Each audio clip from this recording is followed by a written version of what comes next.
I'm Forrest Saunders, standing in Sanford, Florida, where Florida's first family is fighting a two-front war, not only trying to boost law enforcement backing the blue, but also trying to ease the opioid epidemic.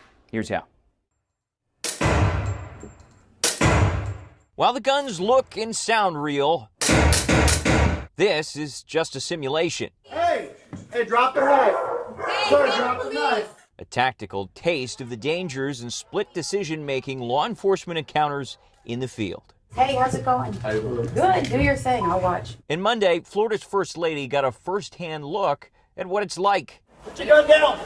Put your gun down, get out of here. Boy, you really get an understanding of the critical decisions that they have to make in a heartbeat that could be life or death, and understanding again that they are literally putting their lives on the line to protect these communities. This run-and-gun walkthrough came on top of two more Hope Florida checks, $40,000 donor dollars to area nonprofits helping officers and families who lost loved ones in the line of duty. We want to make sure that we are doing everything that we can to say thank you, but also to support those men and women that keep our communities safe. That's as a few miles away, Governor Ron DeSantis took steps to combat opioid addiction. Morning. Thank you. Please be seated. He announced the expansion of an opioid recovery program, CORE, from 12 to 29 Florida counties, and Good day at the office right there.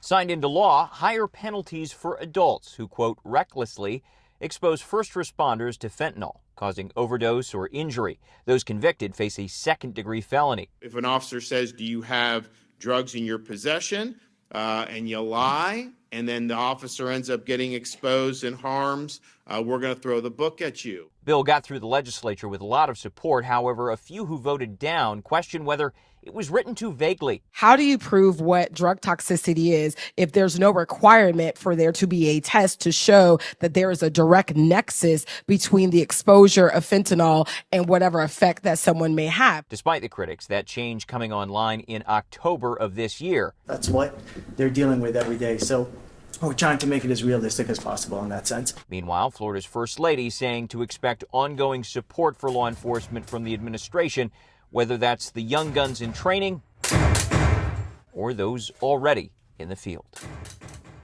This is just day one of what the governor's office is calling a tough on crime week, so you can expect more legislation like what we saw earlier in the day all throughout this week. That is the latest out here in Sanford, Florida. I'm Forrest Saunders reporting.